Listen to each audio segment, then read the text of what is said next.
My sister told our entire family I faked my depression for attention, so I waited until her engagement party, and what I revealed ended her relationship in 12 seconds. Let me take you back 2 years. I was 24, living in a small apartment downtown, trying to finish grad school while juggling 2 jobs. One was at a bookstore, shout out to anyone who's ever survived retail with a forced smile, and the other was tutoring rich kids who thought APA format was a new dance move. And on the outside, I probably looked fine. Like one of those she's doing great girls from your feed, decent selfies, a highlight reel full of iced coffee and library pics. But inside, I was in freefall. Like I'm talking can't get out of bed, skipping meals, calling in sick just to cry kind of freefall. I was clinically depressed, and I'd been diagnosed a few months before that after finally dragging myself to therapy. But here's the kicker. I didn't tell anyone at first. Not my parents, not my friends, not even my sister, because I knew deep down that they wouldn't get it, especially my sister, Alyssa. Alyssa, who lives for optics, who can't stand not being the together one, who literally told me once, crying on the internet is so cringe.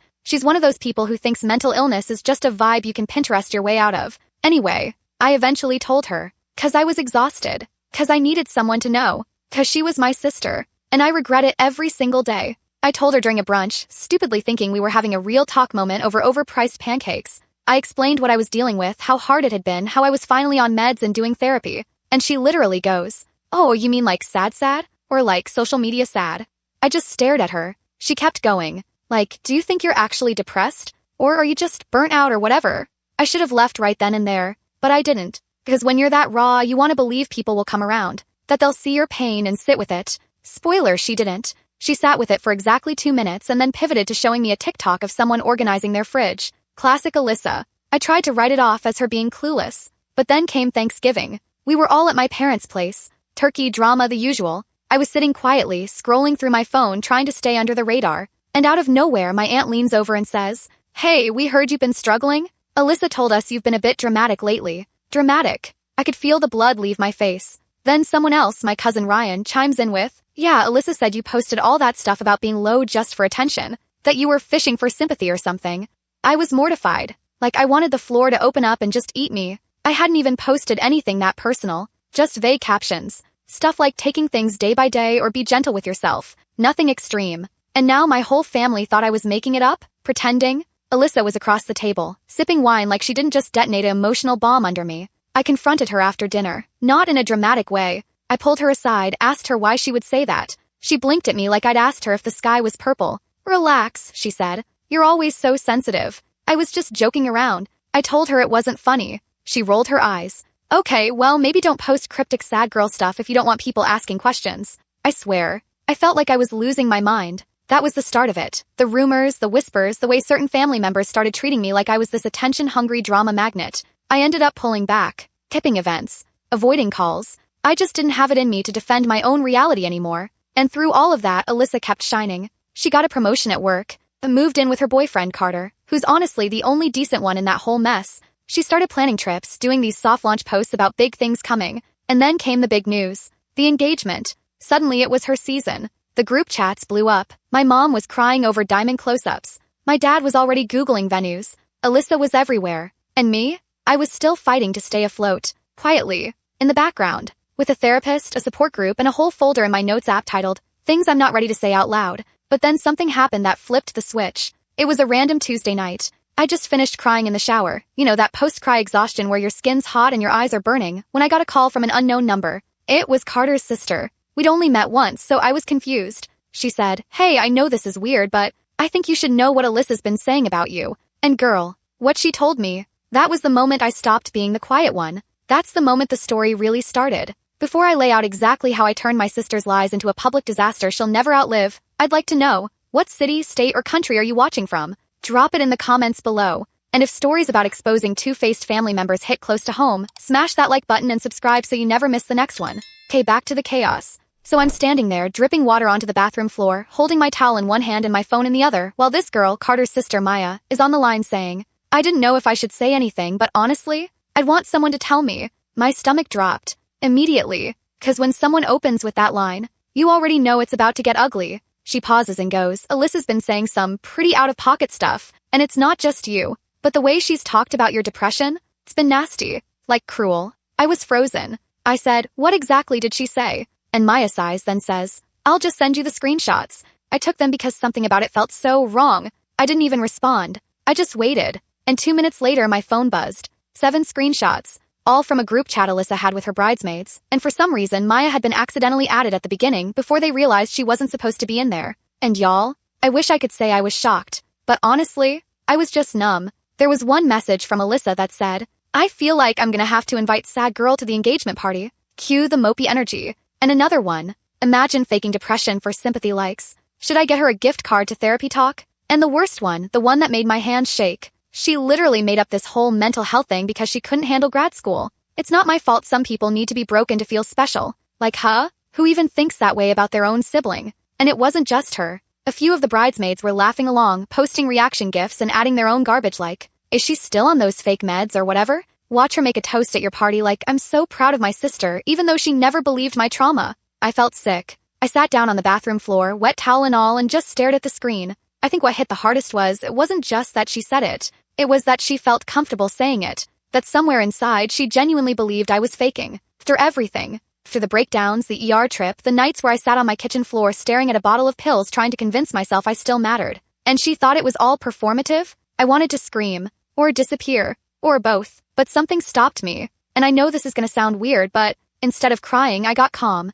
Like, terrifyingly calm. 'Cause something inside me clicked. Not in a revengey, I'm gonna ruin her life kind of way. It was more like, oh, so this is who she really is. It wasn't anger. It was just this freezing clarity. And I realized I didn't have to defend myself anymore. I didn't have to prove my worth or my pain or my healing to someone who saw my vulnerability as a punchline. But that didn't mean I was gonna sit back and let her smile her way through her little Pinterest perfect engagement season like she didn't just trash me to a group chat. Nah, I'm not that girl anymore. So I texted Maya back. "Thank you. That honestly means more than you know. Are you okay?" she asked. "Not really, but I will be." Then I asked her one question. "Is Carter in that group chat?" Her answer, "No. But he's starting to pick up on things. He's been asking questions." Bingo. I didn't know what I was going to do yet, but I knew when I was going to do it. The engagement party. Not because I wanted to ruin the event. I'm not a drama bomb kind of person. But because sometimes people only understand the weight of what they've done when it crashes down on them in a room full of people who thought they knew them. That sounds dark, I know.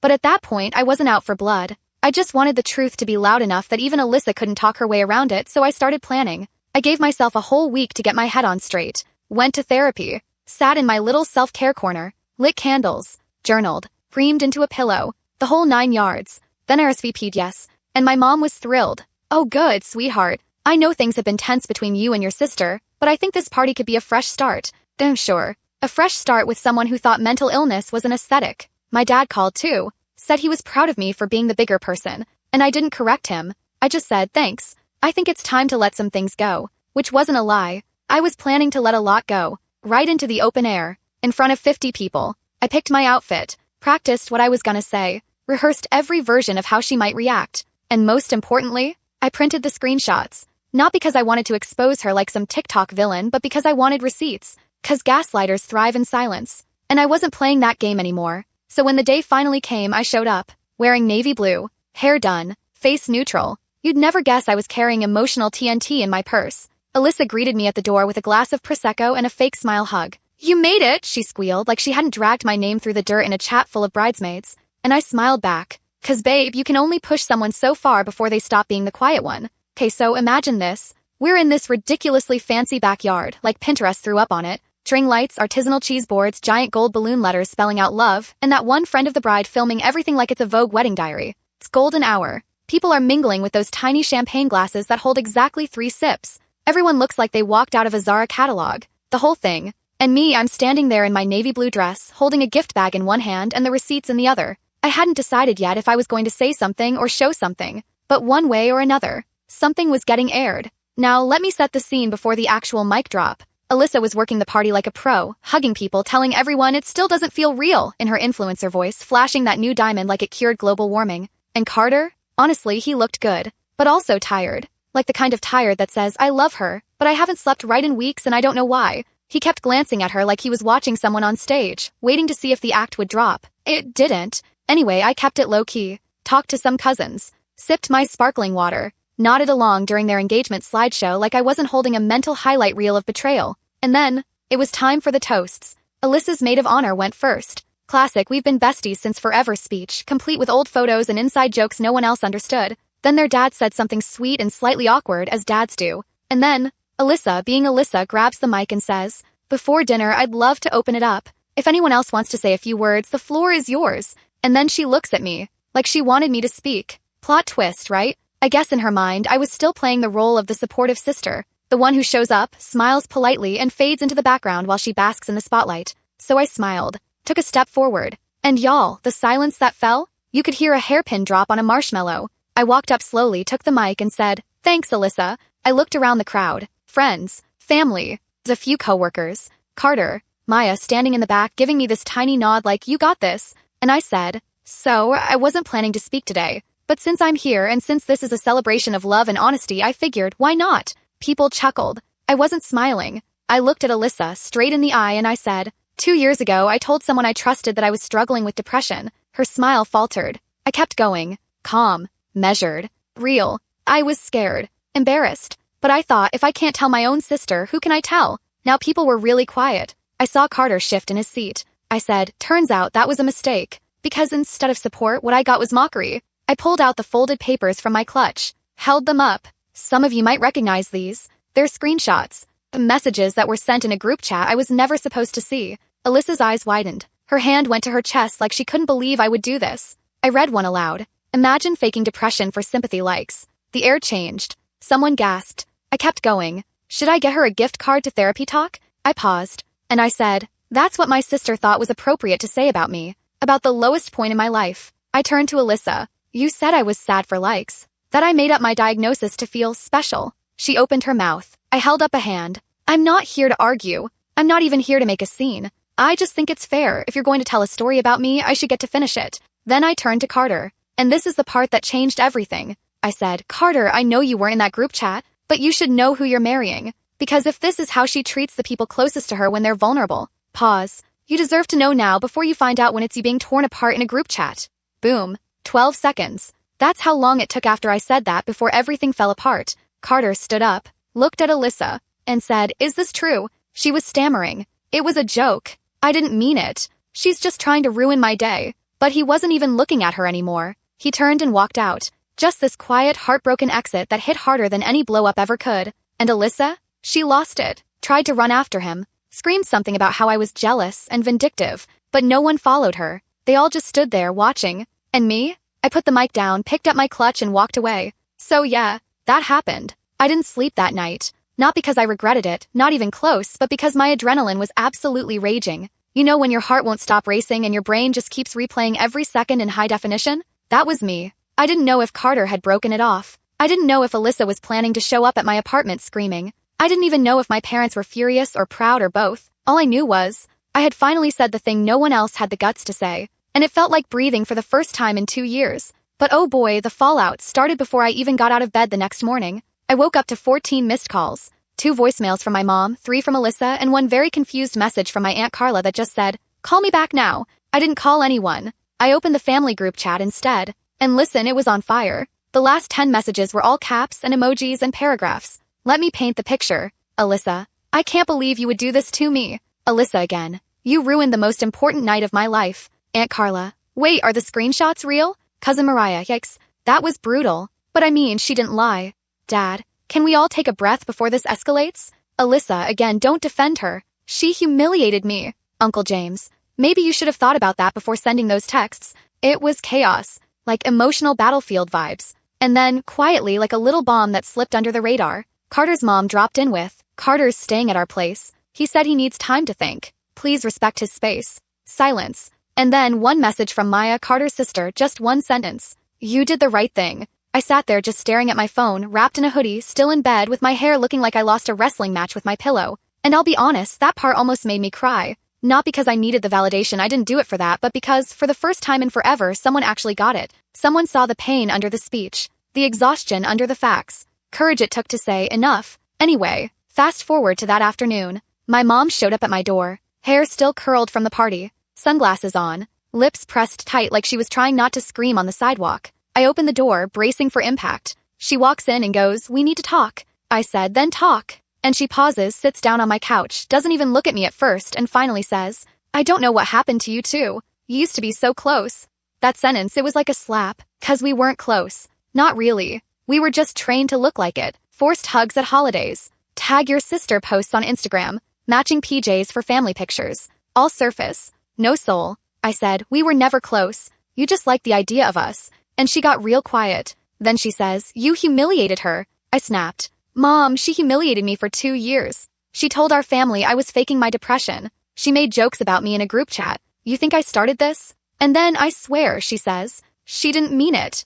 She didn't mean it? Like that was supposed to excuse everything. As if intention erased impact. I looked her dead in the eye and said, if she didn't mean it, then why didn't she stop? Why did it go on for months? Why did it only stop when she got caught? Silence again. Then she goes, you're not the only one hurting. And I said no, but I'm the only one being asked to apologize for finally telling the truth. She didn't say much after that. Just sat there, chewing her lip like she wanted to argue but didn't have the words. Eventually, she stood up, adjusted her bag, and just said, she's still your sister. And I said no, she was. Past tense. She left. No hug. No I love you. Just silence and the click of the door closing. And weirdly, I felt lighter, like I finally stopped trying to carry a relationship that never really existed to begin with. The rest of that week was a blur. Carter stayed quiet. Alyssa went full meltdown mode online, posting vague "some people are so toxic" stories, unfollowing me, blocking Maya, even making her account private for a minute before going back to posting like nothing happened. Classic damage control. But the whispers, the doubt, cracks, they were already there. And spoiler, Carter didn't come back. Not then, not after. But what he did do next, that brought everything full circle. About a week later, just when things finally started to feel quiet, I got a message. From Carter. Can we talk? I stared at it for a solid 5 minutes. Not because I didn't want to respond, I did, but because I had no idea what he wanted to talk about. Was he upset? Was he still with Alyssa? Did he want answers? An apology? I took a deep breath, texted back, sure. And he immediately replied, not over text. Coffee? Tomorrow. Now listen. I didn't know Carter anything, but something in me needed to hear what he had to say. So we met the next afternoon. Neutral ground. This tiny cafe tucked in the back corner of a bookstore. Classic millennial therapy vibes. I showed up early. He was already there. When I walked in, he stood up, gave this little awkward half smile and said, hi. We sat. There was this weird pause, not tension exactly, just wait. Then he said, I want to start by saying thank you. And I blinked. You're being for real? He nodded. I know that couldn't have been easy, but I'm glad you did it. I needed to see it. I just sat there, stunned. 'Cause what do you even say to that? He went on. She told me you were exaggerating, that you were trying to sabotage her, that you had always been jealous. But I believed you. I saw it on her face the second you started reading. She wasn't blindsided. She was cornered. Y'all, I'm not kidding. I almost choked on my tea. Because that right there, was the first time someone other than Maya just straight up said what I'd been screaming into my own head for years. I looked at him and asked, are you still together? He shook his head. No. I moved out the morning after the party. I needed space, but honestly, I think I knew long before that night that we weren't right. Then he added, kind of quietly, she never talked about you like a sister. She talked about you like a competitor. That hit hard. 'Cause yeah, that's exactly what it had always felt like. A silent war I never signed up for. I asked, so why'd you reach out? And he says, and I swear this part will stay with me forever. He goes, because I wanted you to know you weren't crazy. She did try to gaslight you, and I wish I'd seen it sooner. He paused. And because I wanted to give you this.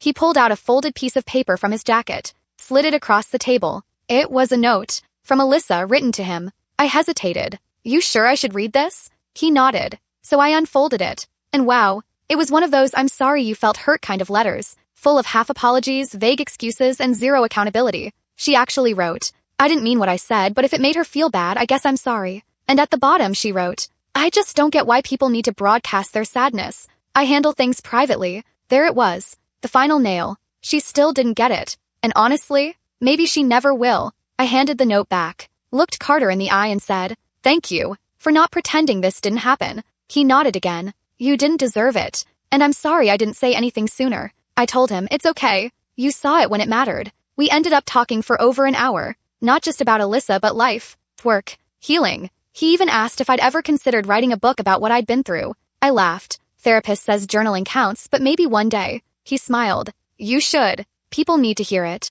Then we hugged. And let me tell you, it wasn't romantic. It wasn't some weird rom-com ending where he falls for me. It was respect. Between two people who'd both been used as props in someone else's show. And walking away from that cafe, I felt peace. Real quiet earned peace. But of course, peace doesn't last long when you're dealing with someone like Alyssa, 'cause 3 days later she showed up at my door. So, 3 days after coffee with Carter, just as I was finally catching my breath and thinking maybe we could all quietly move on and never speak again, I heard it. Knock knock. Not a soft knock. Not a hey, friendly neighbor kind of knock. No, it was the knock of someone who thinks they're the main character. I peeked through the peephole. Alyssa, wearing oversized sunglasses, holding a venti iced coffee like it was armor, and standing there like she had been wronged. I didn't open the door at first because I had no clue what her endgame was at this point. But then she knocked again, harder this time. So I opened the door just a crack and said, "Can I help you?" She pulled off her sunglasses and hit me with this expression that was part guilty, part performative, and 100% rehearsed. "I think we need to talk," she said.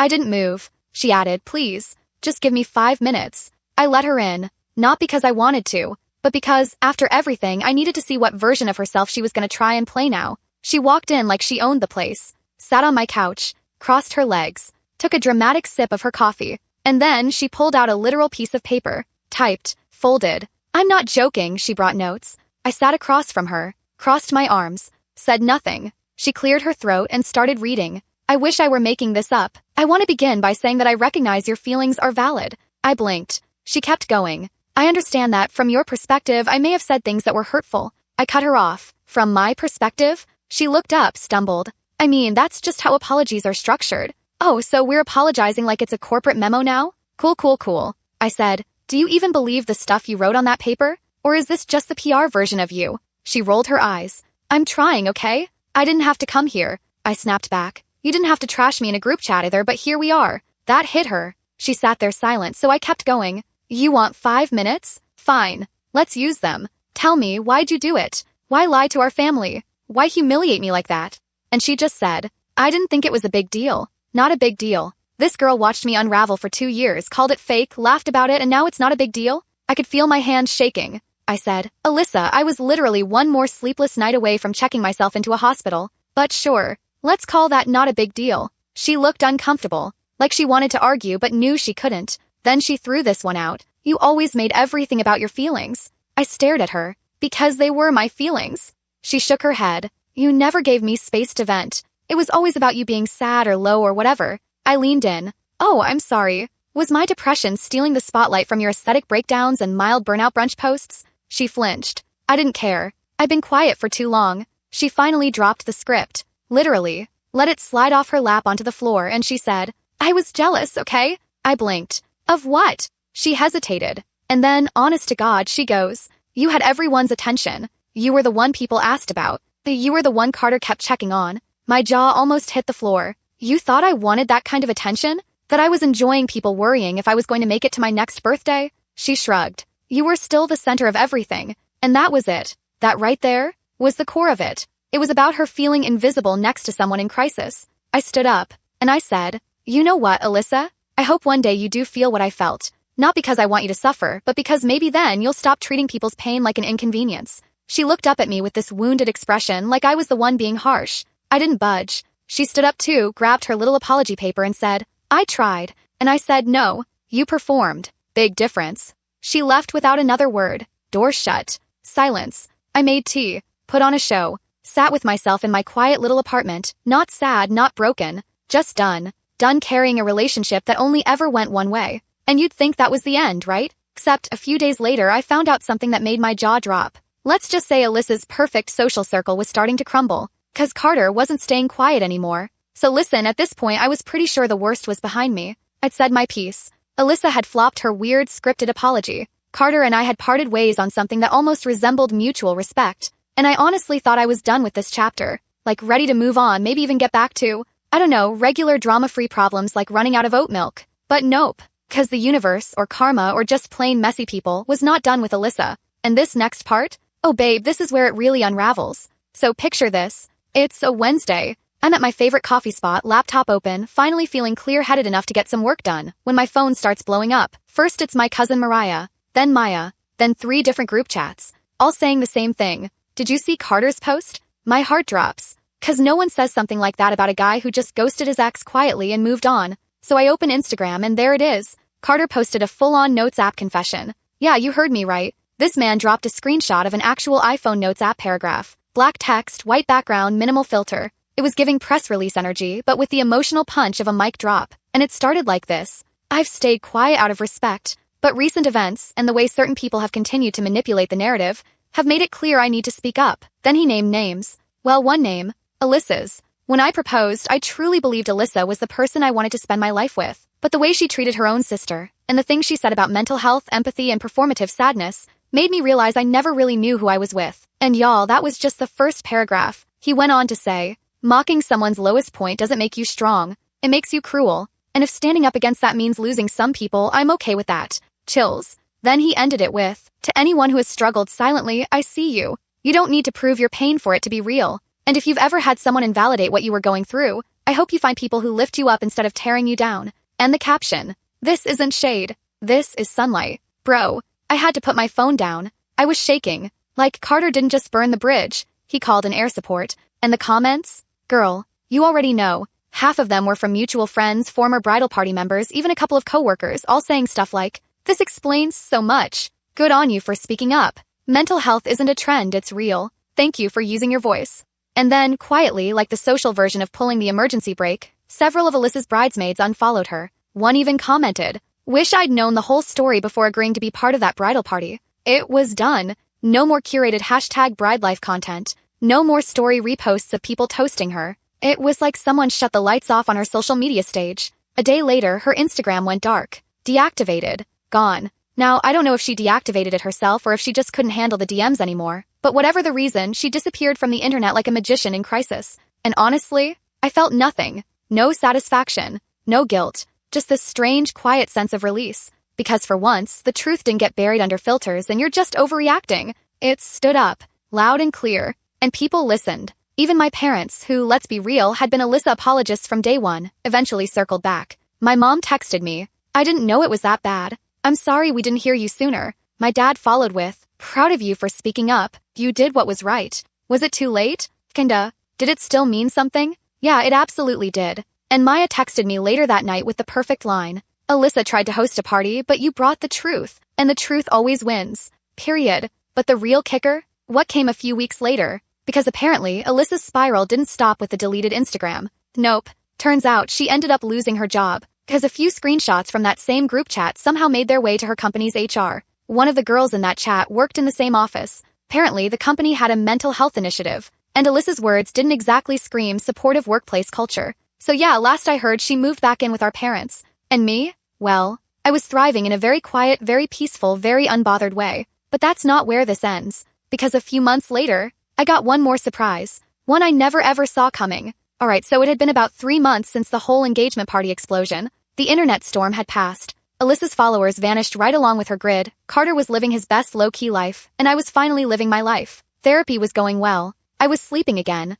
eating actual meals, journaling without rage flipping the pages, even thinking about starting a podcast just to talk about stuff like this. Healing, family, mental health, all the crap people pretend doesn't exist at dinner parties. Anyway, one quiet Sunday, I'm at my parents' house. Yeah, I know. Plot twist. We'd been slowly rebuilding, very slowly. Mostly thanks to my dad, who started inviting me over for lunch like it was a peace treaty in sandwich form. I still kept boundaries, but I was willing to sit at the table again, you know? So I'm there, sitting at the kitchen island while he makes grilled cheese. Classic dad behavior. When my mom walks in from the garage holding this big cardboard box, she goes, can you help me move some of Alyssa's stuff upstairs? She still hasn't picked it up. And I said, sure, not really thinking much of it. We bring the box up to the guest room, also known as Alyssa's new temporary room, and set it on the bed. As I'm turning to leave, this envelope slips out of the side. Just plain white. No label. No name. But it's open. And I wish I could say I wasn't nosy. But come on. After everything, you know I peeked. I pulled out the paper. And when I read the first line, I froze. Dear Carter. It was a letter. Half crossed out in places like she'd rewritten it a dozen times. And I swear it was like looking through a crack in someone's armor. One they never wanted anyone to see. Here's what it said. Not all of it, but the parts that mattered. I don't know who I am without someone to perform for. Everything I've ever done has been about being the together one, polished one, the one people look at and say, wow, she's really got it all figured out. But the truth is, I'm tired, so tired. And when my sister started falling apart, I panicked, because I didn't know how to sit with someone else's sadness when I was barely keeping my own together. So I made it a joke. I mocked her, because it was easier than admitting I was scared of what she was going through and scared it might happen to me too. She crossed out a paragraph after that, then picked back up. I don't expect forgiveness, from her or from you. I just wanted to say that I was wrong, about all of it. She didn't fake anything. I did. Every day. That last sentence? It hit hard, and I just stood there, holding this paper, feeling like I was reading the version of Alyssa I never got to meet. The human one. Not the curated one. Not the shiny sister, not the gossip girl, not the sad for likes girl, but the messy, scared, cracked open one. The one who finally saw what she'd done, maybe too late, maybe just in time. I didn't tell my mom I found it. I didn't mention it to my dad. I just quietly slid the letter back into the envelope, tucked it into the side of the box, and let it be. 'Cause here's the thing. I didn't need an apology anymore. That letter didn't change everything, but it made something click. Alyssa wasn't evil. She wasn't heartless. She was just broken in a way I didn't recognize. A different kind of pain, wrapped in perfectionism and fear and generational silence. And while I wasn't ready to have a real conversation with her, not yet, I was ready to stop holding the grudge like it was the only thing keeping me standing. 'Cause it wasn't. I was standing on my own now. So here we are months later. I'm still learning what peace feels like. It's kinda weird. For so long, my life felt like a performance I didn't audition for. Showing up, smiling, holding it together while someone else twisted my pain into punchlines. I kept waiting for someone to step in to say, "Hey, that's enough. She deserves better." But no one did. So I said it myself. And that moment, standing in front of my family, reading those receipts out loud, watching the mask slip from Alyssa's face, it didn't make me feel powerful. It made me feel free. Not because I exposed her, but because I finally chose me. I chose not to shrink. Not to make myself small just so someone else could feel big. I chose to stop pretending that sisterhood meant loyalty at the cost of my mental health. And I'm still choosing me. Every day. In small ways, like saying no without apologizing. Like going to therapy even when I feel fine. Like deleting numbers I don't need to keep. Like blocking people who still think this was about drama. I've reconnected with a few family members who reached out privately after everything. We're rebuilding slowly, on my terms. Carter, he's doing well. He actually started volunteering with a mental health org. Told me the whole experience made him reevaluate a lot of things. We message sometimes. No weird energy, just mutual respect and an occasional "you won't believe what just happened at work" meme. Maya, she's become kind of a ride or die. We grab coffee, send each other chaotic TikToks at 2 a.m., and sometimes just sit in silence when things are heavy. No pressure to perform. Just presence. And Alyssa? She's still living at my parents' place. I don't see her much. We're not there yet. Maybe we never will be. But I do hope she finds herself. The real her, underneath all the branding and curated smiles. I hope she gets to a place where she doesn't feel like compassion is a currency she has to hoard. But whether she does or not, that's not mine to carry anymore. I've let it go. The weight. The guilt. The need for an apology wrapped in a bow. All of it. Because here's the truth. I didn't need closure from her. I needed clarity. And I got it. That's more than enough. So yeah, thank you, Alyssa. Thank you for the wreckage. 'Cause it taught me how to build something better. It gave me boundaries. Gave me strength. Gave me my voice back. And what I've built is not perfect. It's not flashy. It's not something I can post on Instagram with a filter and a quote from Brené Brown. But it's real. Thanks for listening. Honestly. If you like the story, don't forget to like, comment, and consider subscribing. If you've ever had your pain dismissed, your voice silenced, or your story twisted into someone else's narrative, I see you. And if you're still carrying that weight, you don't have to anymore. Tell your story. Even if your voice shakes. Even if they don't clap. Even if you lose people. We're stronger when we share. Take care.